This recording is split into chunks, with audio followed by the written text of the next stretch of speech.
Dear students, hope you are doing well. In this video, we are going to study about Roy's adaptation model formulated by Sister Callista Roy. So let's begin with her introduction first. Who was Sister Callista Roy? She was a nurse theorist, writer, lecturer, researcher and a teacher, right? Next, Sister Callista Roy's adaptation model, also known as RAM, is a widely used nursing theory that focuses on how individuals adapt to changes in their environment to maintain health and well-being, right? अब ये जो adaptation theory है यानी ये जो Royce adaptation model है ये widely used nursing theory है जो कि फोकस करती है कि कैसे इंडिविजुअल्स जो है अपने एनवायरनमेंट में चेंजेस को एक्सेप्ट करते हैं, कैसे उनको अडेप्ट करते हैं ताकि अपनी हेल्थ और वेलबींग को बरकरार रखें, right? She designed course material based on the idea that families and individuals are adaptive system, right? Sister Calista Roy ने ये जो थ्योरी डिज़ाइन की है ये किस बेस पे की है, किस आइडिया पे बेस्ड है ये थ्योरी कि जो फैमिली है और जो इंडिविजुअल्स हैं वो क्या है, एडेप्टिव सिस्टम्स हैं, ठीक? एडेप्टिव सिस्टम क्या है इसके बारे में हम इसी वीडियो में लेटर ऑन डिस्कस करेंगे. Next, we are going to discuss about major concepts, meta paradigm of Roy adaptation theory. About Meta paradigm and paradigm के बारे में हम लोग डिस्कस कर चुके हैं, ठीक है? प्लेलिस्ट में ही पड़ी है वीडियो, आप देख लेना नर्सिंग थ्योरीज वाली में. तो सबसे पहले स्टार्ट करेंगे with adaptation. What is adaptation? Responding positively to the environmental changes, right? Adaptation किसको कहा गया है कि जब भी कोई इंडिविजुअल जो है वो एनवायरमेंटल चेंजेस के साथ बिल्कुल अपना तालमेल ठीक ठाक बिठा लेता है, राइट? कि जितने भी चेंजेस आ रहे हैं उसकी सेहत पे इफेक्ट नहीं पड़ रहे हैं, ठीक है? उसको हम क्या बोलते हैं? अडेप्टेशन बोलते हैं इस थ्योरी के according. The process and outcomes of individuals and groups who use conscious awareness, self-reflection and choice to create human and environmental integration, right? अब ये adaptation क्या है? एक process है और उसका outcome भी है जिसमें कि कोई individual या फिर कोई group जो है अपनी पूरी कॉन्शियस अवेयरनेस के साथ यानी कि अपने होशो हवास में पूरा एंड प्रॉपर, ठीक है, क्या है, फैसले लेता है, ठीक है? सही और गलत के बारे में उसको पता होता है, ठीक है? उसको सेल्फ रिफ्लेक्शन बोलते हैं, यानी कि मतलब अपनी फीलिंग्स का, थॉट्स का, ठीक है, उसको पता होता है कि अगर मैं इस तरीके से एक्ट करूँगा तो ये रिएक्शन आएगा, ये सही है, ये गलत है, और उसको अवेयरनेस भी होती है कि सही का सही नतीजा निकलेगा और गलत का गलत नतीजा निकलेगा, right? And choice to create human and environmental integration, मतलब अब देखिए जैसे कि गर्मियों का टाइम है तो हमें कॉटन के कपड़े पहनने चाहिए, राइट? और सर्दियों का टाइम है तो हम लोग वुलन क्लोथ्स का यूज़ करते हैं. तो ये क्या है? Conscious awareness plus self reflection है. अगर वो सर्दियों में गर्मियों वाले कपड़े डालेगा तो उसको पता है कि जो आउटकम है वो गलत निकलेगा, ठीक है? उसी तरीके से अगर गर्मियों में विंटर्स वाले कपड़े डालेगा तो फिर वहाँ पे भी गड़बड़ हो जाएगी, ठीक है? इन सारी चीज़ों की जानकारी रखना, सही और गलत की, और उसके अकॉर्डिंगली चॉइस बनाना, मतलब किसी चीज़ को चूज़ करना, ठीक है, कि क्या उसके लिए सही रहेगा, क्या उसके लिए गलत रहेगा, ठीक है? और जिसके थ्रू उसके ये जो चॉइसेस हैं उसके थ्रू जो एनवायरनमेंट के साथ उसका तालमेल है यानी कि पॉजिटिवली रिस्पॉन्ड कर रहा है एनवायरमेंटल चेंजेस को, उसको हम क्या बोलते हैं? एडेप्टेशन बोलते हैं, right? Next we are going to talk about person. So according to this theory, who is person? Biopsychosocial being in a constant interaction with a changing environment, right? So इस theory के according person किसको कहा गया है? जो कि physically, mentally और socially जो है वो कांस्टेंट इंटरैक्शन जिसने मेंटेन किया हुआ है एनवायरनमेंट के साथ. कांस्टेंट इंटरैक्शन किसको बोलते हैं? एक स्टेट है जिसमें फ्रीक्वेंट ऑनगोइंग जो कम्युनिकेशन है वो चलता रहता है, या फिर कह लो एक्सचेंज जो है चलता रहता है बिटवीन टू और मोर एंटिटीज़ में. एंटिटी किसको कह सकते हैं हम? एक इंडिविजुअल भी हो सकता है, ग्रुप भी हो सकता है, ऑर्गेनाइजेशन, कम्युनिटी, कुछ भी हो सकता है, राइट? तो दो या दो से ज़्यादा एंटिटीज़ में जब ये एक्सचेंज का प्रोसेस चलता रहता है जो कि डायनामिक है, मतलब लगातार चलता रहता है, ठीक है? और इसका प्रभाव जो है एक दूसरे का एक दूसरे पर पड़ता है. जैसे ह्यूमन का एनवायरनमेंट के ऊपर क्या इफेक्ट पड़ रहा है और एनवायरनमेंट का ह्यूमन बीइंग पे क्या इफेक्ट पड़ रहा है, इसको बोलते हैं हम कांस्टेंट इंटरैक्शन, राइट? सेकंड क्या है? Uses innate and acquired mechanisms to adapt, ठीक है? अब सेकंड क्वालिटी क्या बताई गई है इस थ्योरी के अकॉर्डिंग पर्सन की? एक तो उसके पास बाय बर्थ जो है क्वालिटीज़ होती हैं यानी मैकेनिज्म होता है उसका ताकि वो चेंजिंग इन्वायरमेंट के साथ जो है वो अपना रिलेशनशिप प्रॉपरली इस्टेब्लिश कर सके, उसमें एडजस्ट हो सके। ठीक है, कुछ एक्वायर्ड होती हैं जिनको हम एक्वायर्ड मैकेनिज्म्स बोलते हैं। एक छोटी सी एग्जांपल लेते हैं कि इंसान को ठंड लग रही है तो वो गर्म कपड़े पहन लेगा। ठीक है, इसी तरीके से गर्मी लग रही है तो एसी वगैरह ऑन कर लेगा, यानी कि वो अपनी बॉडी को कैसे चेंजिंग एनवायरनमेंट के साथ जो है अडेप्ट करवाने की कोशिश करता है। ठीक है, next is an adaptive system described as a whole comprised of parts. ठीक है, थर्ड क्या बताया गया है पर्सन की क्वालिटी कि उसको हम एक एडेप्टिव सिस्टम बोलते हैं पर्सन को, जिसको कि हम डिस्क्राइब तो एज अ होल करते हैं, बट आप देखोगे बॉडी के अलग अलग पार्ट्स हैं, जैसे न्यूरोलॉजिकल फंक्शन और है, कार्डियोवास्कुलर सिस्टम और है, रिप्रोडक्टिव सिस्टम और है, अलग अलग पार्ट्स हैं, बट हम उसको स्टडी एज अ होल करते हैं या फिर उसको कंसीडर एज अ होल करते हैं। तो ये पर्सन की क्वालिटी बताई गई यहाँ पे। Functions as a unity for some purposes, right. अभी जो सारे सिस्टम्स है अपना अलग अलग होते हुए भी क्या कर रहे हैं, हमें जिंदा रखने के लिए काफ़ी हैं।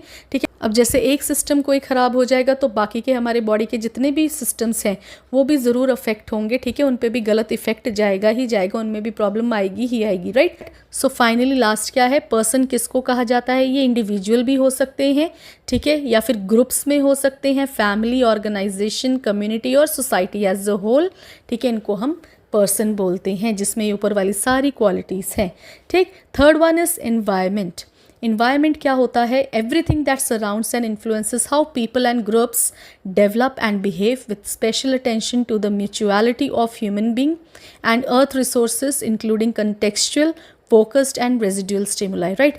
इन्वायरमेंट क्या है, वो हर एक चीज़ जो लोगों को सराउंड करती है उन पे अपना प्रभाव डालती है, ताकि वो फिजिकली, मेंटली, सोशली कैसे डेवलप करते हैं और उनका बिहेवियर कैसा सा हो।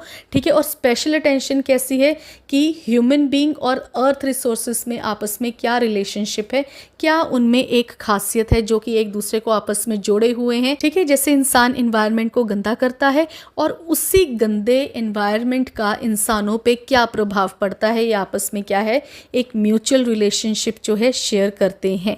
ठीक है, अब इनको हम अलग अलग उसमें पढ़ेंगे, contextual, focused and residual stimuli आगे वाली स्लाइड्स में हम पढ़ेंगे। Next we are going to talk about health. So according to this theory, what is health? It is an inevitable part of person's existence represented by a health illness continuum, right. अब health जो है ये inevitable part है। Inevitable part किसको कहा गया है? अगर बॉडी के बारे में स्टडी करना है कि वो ठीक से काम कर रही है कि नहीं कर रही, अगर कर रही है तो हम बोलते हैं कि पर्सन इज हेल्दी, अगर नहीं कर रही तो हम क्या कहते हैं, पर्सन इज इल, कि वो अनहेल्दी है, राइट। सो हेल्थ जो है वो ओरिजिनली रिप्रेजेंट करती है कि बॉडी कैसे फंक्शन कर रही है। ठीक है, next, a state and a process of being and becoming integrated and whole. ठीक है, जैसे हमने पहले बात की कि सिस्टम्स भले ही अलग अलग हैं, ठीक है, बट एक दूसरे पे प्रभाव डालते हैं, तो हम इसको सारा एज अ बॉडी के तौर पे ही पढ़ते हैं। ठीक है, कि अगर ह्यूमन बॉडी है उसके अलग अलग सिस्टम्स ज़रूर है, बट ओवरऑल उसके पैटर्न को हम हेल्दी और अनहेल्दी या फिर इलनेस करके कंसीडर करते हैं, right. Now what is definition of nursing according to Roy's adaptation model? To promote adaptation in 4 adaptive modes that contribute to health, quality of life, and dying with dignity by assessing behaviors and factors that influence adaptive abilities and by intervening to enhance environmental interactions. ठीक, सो nursing के बारे में इसमें क्या कहा गया है कि नर्सिंग किसे कहा जाता है? ये एक ऐसे स्किल्स हैं या टेक्निक्स हैं जिनकी मदद से हम एडेप्टेशन को प्रमोट कर सकते हैं with the help of 4 adaptive modes. वो कौन से हम आगे पढ़ेंगे। ठीक है, जो डायरेक्टली कंट्रीब्यूट करते हैं, अपना योगदान प्रोवाइड करते हैं किसमें? पेशेंट की हेल्थ को मेंटेन रखने में, क्वालिटी ऑफ लाइफ उसका इंप्रूव करने में, और अगर वो अपनी लास्ट स्टेज में है यानी डेथ बेड पे है तो उसकी डिग्निटी मेंटेन रखने में। ठीक है, और ये सब कैसे मुमकिन हो पाता है? किन स्किल्स की मदद से, जो कि हेल्प करती हैं असेस करने में पेशेंट का बिहेवियर या कुछ फैक्टर्स जो डायरेक्टली उसके जो एडेप्टिव एबिलिटी से उस पर इफेक्ट डालता है, और साथ के साथ जो उसका इन्वायरमेंट होता है उसको एनहांस करने में या फिर इम्प्रूव करने में जो हेल्प करते हैं। ठीक है, ये सारी टेक्निक्स को क्या बोला गया है? नर्सिंग बोला गया है, या फिर इन स्किल्स को नर्सिंग बोला गया है अकॉर्डिंग टू दिस थ्योरी। ठीक, नेक्स्ट क्या है कि अगर इन्हीं मेजर कॉन्सेप्ट्स को, इन्हीं पैराडाइम्स को अगर हमने 1 वर्ड में या 1 सेंटेंस में डिस्क्राइब करना है तो कैसे करेंगे? अडेप्टेशन क्या होता है? ये मेजर गोल है नर्सिंग का, पर्सन कौन है, एडेप्टिव सिस्टम है, इन्वायरमेंट क्या है, स्टिमुलाई है, हेल्थ क्या है, आउटकम ऑफ एडेप्टेशन है, और नर्सिंग क्या है, जो प्रमोट करती है एडेप्टेशन एंड हेल्थ को, right. Next we are going to talk about the Roy's adaptation model. ठीक है, देखिए रॉयस एडेप्टेशन मॉडल का ये जो चार्ट है इसको डिस्कस करते हैं। फर्स्ट क्या है, input, second is control, third is mode of adaptation, जो हमने 4 एडेप्टिव मोड्स बोले थे, ठीक है, वो ये हैं, और लास्ट इज आउटपुट। आउटपुट के बाद क्या है, फीडबैक है, राइट। इनपुट में देखिए क्या क्या है, स्टिमुलाई कौन है, यानी एनवायरनमेंट की बात हो रही है, तो कौन से हैं, focal, contextual and residual, right. Next देखिए कंट्रोल। कंट्रोल क्या है, इसको और क्या कहा जाता है, कोपिंग मैकेनिज्म बोला जाता है। इसमें 2 सिस्टम्स है, रेगुलेटर एंड कॉग्निटर। थर्ड देखिए 4 मोड्स ऑफ अडेप्टेशन है, या फिर 4 अडेप्टिव मोड्स हैं, कौन से हैं, physiologic needs, self concept, role function and interdependence, right. Next is output. Output क्या है, एडेप्टिव एंड इनइफेक्टिव रिस्पॉन्सेस है। एडेप्टिव का मतलब होता है कि पेशेंट की एडेप्टेशन सही से हो पाई है, वो हेल्दी है, ठीक है, और इनइफेक्टिव रिस्पॉन्सेस है कि पेशेंट रिस्पॉन्ड ही नहीं कर पा रहा, ना ट्रीटमेंट को ना एनवायरनमेंट को, ठीक है। तो क्या क्या चेंजेस लाने हैं, जैसे समझो कि वो एनवायरनमेंट की गंदगी की वजह से बीमार हुआ है, तो वापस से फीडबैक जाएगा इनपुट में कि एनवायरनमेंट को साफ़ किया जाए, ठीक है, ताकि पेशेंट पे उसका इफेक्ट पॉजिटिव पड़े, कि वो ठीक हो जाए और एडेप्टेशन ढंग से हो, ठीक है। इनको हम 1 बाय 1 पढ़ते हैं आगे। देखिए first one is input. Input में हम पढ़ेंगे अलग अलग चीज़ें हैं, 3 फैक्टर्स हैं, कौन से, फोकल, कंटेक्चुअल एंड रेजिडुअल, ठीक है। अभी जो फोकल स्टिमुलाई है ये क्या है, ये most immediate and impactful stimuli है, ठीक है, जिसमें क्या है, इमीडिएट एडेप्टिव रिस्पॉन्स की ज़रूरत होती है, बॉडी डिमांड करती है कि फटाफट से कुछ एक्शन लिया जाए, ठीक है। फॉर एग्जाम्पल किसी पेशेंट की सर्जरी हुई है, ठीक है, जो सर्जरी में इंसीजन दिया गया है या फिर जो पेन पेशेंट को हो रहा है वो क्या है, फोकल स्टिमुलाई है। या फिर समझो किसी को चोट लगी है, ठीक है, कोई हड्डी टूट गई या फिर बर्न हो गया है, वो itself is a focal stimulus, ठीक है। अब जैसे डिस्निया की बात करते हैं हम, शॉर्टनेस ऑफ ब्रेथ, ये क्या है, एक फोकल स्टिमुलस है, ठीक है। अगर किसी को रेस्पिरेटरी डिस्ट्रेस है, कोई रेस्पिरेटरी प्रॉब्लम है, तो डिस्निया क्या है, एक तरीके का फोकल स्टिमुलाई जो कि बता रहा है कि फटाफट से उसको ट्रीटमेंट की ज़रूरत है, ठीक है। Next is contextual. All stimuli present in the situation that contribute to effect of focal stimulus, right, ठीक है। कंटेक्चुअल स्टिमुलाई क्या है, ये एक्सटर्नल फैक्टर्स हैं, ठीक है, जो कि इन्फ्लुएंस करते हैं इंडिविजुअल के परसेप्शन को कि वो कैसे रिएक्ट करता है फोकल स्टिमुलस को लेके। जैसे कि फोकल स्टिमुलाई के बारे में अभी हमने पढ़ा है ना, कि पेन है या फिर इंसीजन है या फिर कोई डिस्निया है या प्रेगनेंसी में नोजिया वॉमिटिंग हो रहा है, ठीक है, ये सारे क्या है, फोकल स्टिमुलाई हैं, ठीक है। अब कंटेक्चुअल स्टिमुलाई क्या है कि इन पेन को लेके, इन सारी चीज़ों को लेके जो इंसान है उसका इन्वायरमेंट कैसा सा हो जाता है और उसकी इमोशनल स्टेट कैसी सी हो जाती है, उसको हम बोलते हैं कंटेक्चुअल स्टिमुलाई। जैसे एक क्लासरूम है, क्वाइट है, प्रॉपर लाइटिंग है, सीटिंग अरेंजमेंट जो है वो प्रॉपर है, ठीक है, वो क्या करेगा, बेटर प्रमोट करेगा लर्निंग को एज कम्पेयर टू नॉइसी है, केओटिक एनवायरनमेंट है, वो क्या करेगा, बच्चे का मन ही नहीं लगने देगा। इसको हम कहते हैं एक्सटर्नल फैक्टर्स का इन्फ्लुएंस, यानी कि कंटेक्चुअल स्टिमुलाई, राइट। अब लास्ट स्टिमुलाई की बात करते हैं, कौन सा है, residual stimuli, a factor whose effects in the current situation are unclear, ठीक है। अभी जो रेजिडुअल स्टिमुलाई है ये क्या है, इसके इफेक्ट्स अनक्लियर होते हैं या फिर फुली एक्सप्लेन्ड नहीं होते हैं किसी स्पेसिफिक सिचुएशन में, ठीक। इसकी एग्जाम्पल की अगर बात करें तो जैसे कोई प्रीवियस नेगेटिव एक्सपीरियंसेस हुए किसी पर्सन के साथ, जैसे कोई गिर गया है, ठीक है, और उस गिरने की वजह से उसको फियर और एंजाइटी जो है वो क्रिएट हो गई है, ठीक है। अब उसको अगली बार वही चीज़ करने के लिए बोलेंगे ना, तो उसकी सेम फियर और एंजाइटी, उसका जो डर है, उसको आज वाली प्रेजेंट सिचुएशन में भी वो काम करने से हटाएगा, ठीक है। इसको हम बोलते हैं रेजिडुअल स्टिमुलाई। नेक्स्ट बात करते हैं हम इसके सबसिस्टम्स के, इसमें कौन से हैं, cognitive subsystem and regulator subsystem. Cognitive subsystem क्या है, a major coping process involving 4 cognitive emotional channels, कौन से हैं, perceptual and information processing, learning, judgement and emotion, ठीक। अभी जो कॉग्निटिव सबसिस्टम है ये क्या है, ये एक पर्सन का मेंटल कोपिंग मैकेनिज्म है, ठीक है, जिसमें ब्रेन जो है वो प्रोसेस करता है कि कैसे कोई पर्सन सोचता है, फील करता है, ठीक है, इन्फॉर्मेशन को प्रोसेस करता है ताकि वो कोप अप कर सके चैलेंजेस को और अलग अलग सिचुएशंस को अडेप्ट इजीली कर पाए, ठीक है। Next is regulator subsystem, a basic type of adaptive process that responds automatically through neural, chemical and endocrine coping channels. ठीक है, जिस तरह से हमने पढ़ा है कि कॉग्निटर सबसिस्टम जो है वो पर्सन का मेंटल कोपिंग मैकेनिज्म है, उसी तरह से जो रेगुलेटर सबसिस्टम है ये बॉडी का फिजियोलॉजिकल कोपिंग मैकेनिज्म है, यानी जो बॉडी की फंक्शनिंग है इनको कौन कंट्रोल कर रहे हैं, neural, chemical and endocrine pathways. ठीक है, ये एक ऐसा सब सिस्टम है जो कि मेंटेन करता है होम्योस्टेसिस को।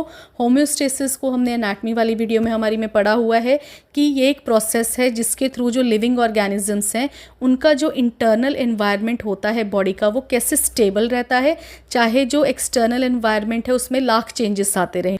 बाहर जैसे सर्दियों का मौसम है, ठीक है, बॉडी जो है ऑटोमेटिकली हीट जो है प्रोड्यूस करती है, बाकी हम क्या करते हैं ऊपर से गर्म कपड़े पहन लेते हैं, राइट। तो ये सारा क्या है, होमोस्टेसिस मेंटेन रखने के लिए होता है, ठीक है।